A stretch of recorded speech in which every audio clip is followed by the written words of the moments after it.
नमस्कार दोस्तों, मैं आपके दोस्त दीपिका शर्मा आप सभी का स्वागत करती हूं आपके अपने चैनल भारत डेली न्यूज पे। आज हम 13 दिसंबर 2020 की सभी ताज़ा खबरों पर नजर डालेंगे, जिसमें हम जानेंगे किसानों ने किया 14 दिसंबर को भूख हड़ताल का ऐलान दिया, दिल्ली चलो का नारा, कोविड वार्ड में सेवाएं देने वाले इस श्रेणी के कर्मचारियों को मिलेगी यह सुविधा, 15 दिसंबर के बाद स्कूल बुलाए जा सकते हैं विश्वविद्यालय के छात्र, शंखफू को मिलेगा इस रोग से छुटकारा, केंद्रीय कर्मचारियों को सौगात, रिटायरमेंट के बाद भी मिलता रहेगा फायदा, ग्राहकों को नई सौगात, इतना किलो सिलेंडर हुआ लॉन्च। इसके साथ साथ राष्ट्रीय मनोरंजन, खेल, मौसम, सभी समाचार पर विस्तार से नजर डालते हैं। तो चलिए शुरू करते हैं आज की बड़ी खबरें। 11 और पॉजिटिव मरीजों ने तोड़ा दम, 615 नए मामले। हिमाचल प्रदेश में शनिवार को कोरोना वायरस के 615 नए मामले आए।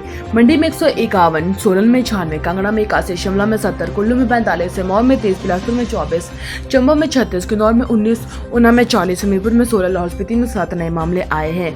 हिमाचल में भी होगी कैंसर से बचाने वाले काले गेहूं की खेती ट्रायल सफल।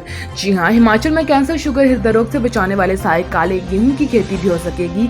ऊना जैसे मैदानी इलाकों में काले गेहूं को उगाने का प्रयोग सफल रहा है। अब मंडी के गुहर में के ऊंचे पर्वतीय क्षेत्रों में भी इसका ट्रायल शुरू किया गया है। इसमें प्रारंभिक परिणाम बेहद सकारात्मक रहे हैं। National institute of agro food biotechnology institute Chandigarh Himachal में इस बीज पर शोध कर रहा है और इसमें जोगिंद्रनगर स्थित आयुर्वेदिक क्षेत्रीय संस्थान भी अहम भूमिका निभा रहा है। आंदोलन में शामिल होंगे हिमाचल के किसान, भी पहुंचे पंजाब हरियाणा। किसान आंदोलन में हिमाचल के किसान भी शनिवार को टोल फ्री कराने के लिए पंजाब हरियाणा में पहुंचे। प्रदेश के पांवटा साहिब, ऊना, पालमपुर और रामपुर क्षेत्र के करीब 800 किसान आंदोलन में शामिल हुए हैं। प्रदेश में किसान 14 दिसंबर को पंजाब और हरियाणा में भाजपा नेताओं के घरों के बाहर धरना भी देने पहुंचेंगे। और प्रदेश सब्जी और फल उत्पादक संघ के अध्यक्ष हरीश चौहान ने कहा कि किसानों के आंदोलन को हिमाचल के किसानों का पूरा समर्थन है। कोविड वार्ड में सेवाएं देने वाले चतुर्थ श्रेणी के कर्मचारियों को मिलेगी राशि। जी हाँ, हिमाचल में कोविड वार्ड में सेवाएं देने वाले तृतीय और चतुर्थ श्रेणी के कर्मचारियों को 200 रुपए प्रति शिफ्ट प्रोत्साहन राशि मिलेगी। स्वास्थ्य विभाग ने इसके आदेश जारी कर दिए हैं। अभी सरकार आशा वर्करों को 2000 रुपए इंसेंटिव दे रही है और हिमाचल में 5000 से ज्यादा तृतीय और चतुर्थ श्रेणी के कर्मचारियों को ड्यूटी कोविड सेंटर अस्पतालों में लगाई गई है और यह कर्मचारी बारी बारी कोविड मरीजों को सेवाएं दे रहे हैं। हिमाचल की 35 पंचायतों की मतदाता सूचियां फाइनल। हिमाचल में पंचायती राज संस्थाओं के चुनाव के लिए 35 पंचायतों की मतदाता सूचियां फाइनल हो गई है। अब सिर्फ 115 नई पंचायतों की मतदाता सूचियां बची है। 18 दिसंबर तक अंतिम प्रकाशन इनका भी हो जाएगा और मतदाता सूचियां हिमाचल चुनाव आयोग की वेबसाइट पर भी उपलब्ध करा दी जाएगी। इन पंचायतों की मतदाता सूचियां भी 20-20 प्रतिशत प्रकाशित कर संबंधित जिलों, ब्लॉक और पंचायतों में उपलब्ध करवा दी जाएगी। कृषि उपकरणों की खरीद में सब्सिडी को लेकर सस्ती। राष्ट्र समाचार, किसानों ने किया 14 दिसंबर को भूख हड़ताल का ऐलान दिया, दिल्ली चलो का नारा, वहीं एक गुट ने चिल्ला बॉर्डर खोला। जी हां, किसान नेताओं ने शनिवार को नए कृषि कानूनों के वापस की मांग को लेकर आंदोलन को और तेज करने का ऐलान किया। किसानों ने कहा कि वो 14 तारीख को अनशन पर बैठेंगे। इसी बीच किसानों ने कई टोल प्लाजा पर भी कब्जा कर लिया और कई दूसरी सड़कों को भी जाम करने की चेतावनी दे दी। किसान यूनियन के नेताओं ने बताया कि हमने आंदोलन को और तेज करने का फैसला लिया है। राजस्थान के शाहजहांपुर में किसान रविवार को सुबह 11 बजे जयपुर दिल्ली राजमार्ग के जरिए दिल्ली चलो मार्च शुरू करेंगे। वैश्विक जलवायु सम्मेलन में मोदी बोले, पेरिस समझौते के लक्ष्य को हासिल करने की दिशा में तेजी से बढ़ रहा है भारत। प्रधानमंत्री नरेंद्र मोदी ने शनिवार को पेरिस समझौते में 5 साल पूरे होने वाले मौके पर संयुक्त राष्ट्र की से आयोजित किए जा रहे वैश्विक जलवायु सम्मेलन को संबोधित किया। उन्होंने कहा कि भारत न केवल पेरिस समझौते के लक्ष्य को हासिल करके ट्रैक पर है, वरन उम्मीदों से आगे बढ़कर उस पर काम भी कर रहा है। भारत ने साल 2005 के मुकाबले अपनी कार्बन उत्सर्जन तीव्रता को 21% तक कम किया है। 15 दिसंबर के बाद स्कूल बुलाए जा सकते हैं केंद्रीय विश्वविद्यालय के छात्र, जाने क्या है योजना। कोरोना काल संक्रमण की स्थिति काबू में रही तो राज्यों की सहमति से 10वीं-12वीं कक्षा के छात्रों को 15 दिसंबर के बाद प्रैक्टिकल से जुड़े कार्यों के लिए स्कूल बुलाया जा सकता है। फिलहाल केंद्रीय विद्यालय संगठन ने इसे लेकर योजना बनाई है और इसके तहत छात्रों को छोटे छोटे ग्रुपों में बुलाया जाएगा। इसी दौरान उनके पूरे प्रैक्टिकल भी कार्य करवाए जाएंगे। भारत, ईरान, उज्बेक के बीच 14 दिसंबर को चाबहार बंदरगाह ने साझा की इस्तेमाल होगी अहम बैठक। ईरान में भारत द्वारा विकसित किए जा रहे रणनीतिक रूप से अहम चाबहार बंदरगाह का उज्बेकिस्तान की इस्तेमाल करना चाहता है और इस मुद्दे पर भारत, ईरान, उज्बेकिस्तान के बीच सोमवार को पहली बार अहम बैठक होगी। ईरान के दक्षिणी तट पर स्थित इस बंदरगाह को मध्य एशिया के लिए संपर्क के आधार पर देखा जा रहा है। शंखफू को नहीं बढ़ेगा ब्लड प्रेशर, 10 साल पहले हुआ शोध कोरोना काल में भी कारगर। अच्छी बात और खोज हमेशा उपयोगी होती है। ऐसा ही कुछ शंख फूंक कर रक्तचाप, ब्लड प्रेशर यानी बीपी काबू करने की शोध में हो रहा है। यह शोध करीब 10 साल पहले हुआ था। अब कोरोना की वजह से उच्च भय और तनाव से ज्यादा कारगर साबित हो रहा है। मध्य प्रदेश आयुर्वेदिक विश्वविद्यालय मेडिकल यूनिवर्सिटी के पूर्व कुलपति हृदय रोग के विशेषज्ञ डॉक्टर आर एस शर्मा ने शंख फूंक कर उच्च रक्तदाब और हाई ब्लड प्रेशर और बढ़ी हुई हृदय गति को नियंत्रित करने का शोध किया था। कोरोना काल में इस तरह की शिकायतों को लेकर आ रहे मरीज शोध का फायदा दे रहे हैं।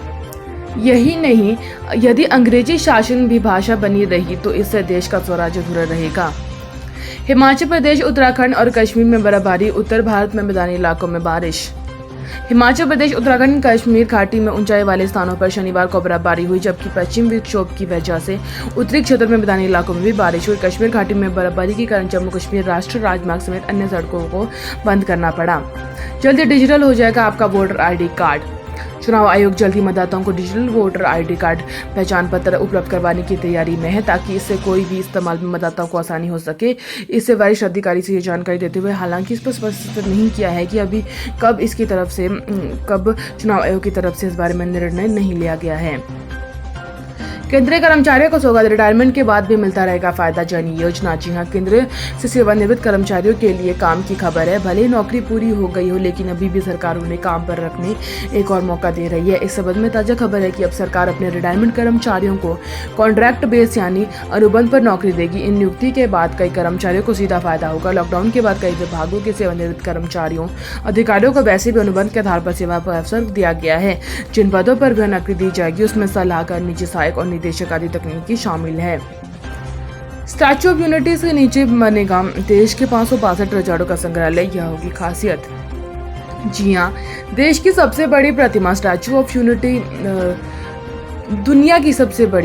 दुनिया की सबसे ऊंची प्रतिमा स्टैच्यू ऑफ यूनिटी इस देश में 562 रजवाड़ों के वैभव, त्याग, बलिदान के गौरवपूर्ण इतिहास की एक झांकी दिखाता एक म्यूजियम बनेगा, जो सरदार वल्लभ भाई पटेल के अखंड भारत के निर्माण की कहानी भी कहेगा। 15 अगस्त 1947 के बाद आजाद भारत की पहली सरकार ने किस तरह आधुनिक भारत का निर्माण किया। देश के प्रथम उप प्रधानमंत्री और गृह मंत्री सरदार वल्लभ भाई पटेल ने देश के 562 रजवाड़ों और भारत के विलय का कारगर अखंड भारत का निर्माण किया, जिसमें जुड़े दस्तावेज, चित्र, कहानियां कवेलिया के स्टैच्यू ऑफ यूनिटी और इस पर बनाने वाले म्यूजियम में देखने को मिलेगी।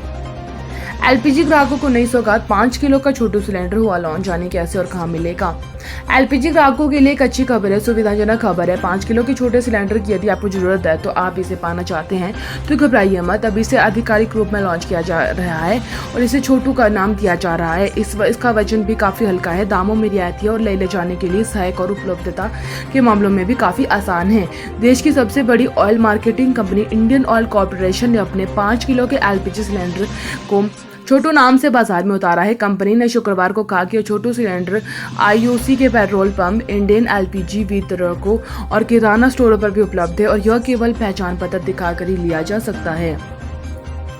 BSNL ने लॉन्च किया सैटेलाइट आधारित सर्विस, अब समुद्र में भी मिलेगा नेटवर्क। भारत संचार निगम लिमिटेड ने सैटेलाइट आधारित इंटरनेट ऑफ थिंग्स उपकरण सेवा शुरू की है। इस वजह से देश की समुद्री सीमा के अंदर किसी भी स्थान से फोन लगाया जा सकेगा और जहां मोबाइल टावर भी नहीं है। खेल समाचार, ऑस्ट्रेलिया दौरे का टेस्ट एनालिसिस, 2018 की विनर टीम में टॉप 2 विकेट टेकर 5 बल्लेबाज फिर टीम इंडिया में। कोहली रहित 7 नहीं खेलेंगे। तो वहीं बात करें कोरोना बेड की, कुल मामले 98,57,380 है, एक्टिव है 3,54,904 है, रिकवर हो चुके हैं 93,56,879 है, डेथ हो चुकी है 1,43,055 है। तो ये थे आज की डेली अपडेट। उम्मीद आपको वीडियो अच्छी लगेगी। मेरे चैनल को लाइक, शेयर और सब्सक्राइब जरूर कर लीजिएगा। वीडियो देखने से सभी को धन्यवाद। कल आपसे फिर होगी मुलाकात, तब तक के लिए धन्यवाद।